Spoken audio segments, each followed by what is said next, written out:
നമുക്ക് എന്തെല്ലാം അനുഗ്രഹ റബ്ബ് നൽകിയത്. കാണാൻ കണ്ണ് നൽകി, കേൾക്കാൻ കാത് നൽകി, ചിന്തിക്കുവാൻ ഹൃദയം നൽകി, നടക്കുവാൻ കാലുകളുണ്ട്, പിടിക്കാൻ കൈയുണ്ട്, കുടിക്കാൻ വെള്ളമുണ്ട്, ശ്വസിക്കാൻ ഇവിടെ വായുണ്ട്. ഭൂമി അള്ളാഹു നമുക്ക് സൗകര്യപ്പെടുത്തി തന്ന് ഈ അനുഗ്രഹങ്ങൾ എണ്ണിക്കണക്കാക്കാൻ കഴിയോ? എത്ര അനുഗ്രഹ റബ്ബ് നൽകിയത്. നമ്മുടെ ശരീരത്തിലെ ഏതെങ്കിലും അവയവത്തിനൊരു ചെറിയ തകരാറുണ്ടെങ്കിൽ തന്നെ അത് നേരാക്കി എത്ര പൈസ എടുക്കണോ? നിങ്ങളെ പല്ലൊന്ന് പൊട്ടി വിചാരിക്കുക, ആ പല്ല് നേരാക്കി എത്ര കൊടുക്കണം എന്ന് ആലോചിച്ച് നോക്കി. കിഡ്നിക്ക് എന്തെങ്കിലും പറ്റി അല്ലേ, അതിൻ്റെ ചികിത്സക്ക് നമ്മൾ എത്ര കൊടുക്കണം?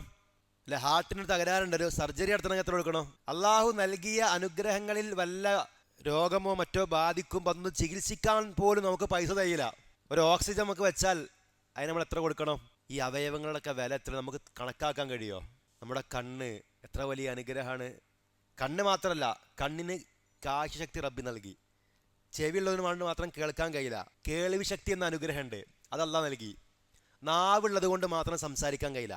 ഇപ്പം നാവുള്ള പലരും സംസാരിക്കുന്നില്ല. അവിടെ സംസാരശേഷി, സംസാരിക്കാനുള്ള കുതിരത്ത് ആര് നൽകി? അള്ളാഹു നൽകി. ഇവിടെ നമുക്ക് കുടിക്കാൻ വെള്ളമുണ്ട്, ആ വെള്ളമൊക്കെ മലിനജലമാണെങ്കിൽ നമുക്ക് കുടിക്കാൻ കഴിയില്ല. അത് കുടിക്കാനുള്ള ആരോഗ്യം നമുക്ക് നൽകി. ഭക്ഷണവും വെള്ളമൊക്കെ ഭൂമിയിൽ ലോകത്ത് കുറേ ഉണ്ടായിട്ട് കാര്യമില്ല, അത് വാങ്ങാനുള്ള പൈസ ഉണ്ടായിട്ടും കാര്യമില്ല. അത് കഴിക്കാനുള്ള ആരോഗ്യം നമുക്ക് വേണം. ഇതൊക്കെ റബ്ബിൻ്റെ അനുഗ്രഹമാണ്.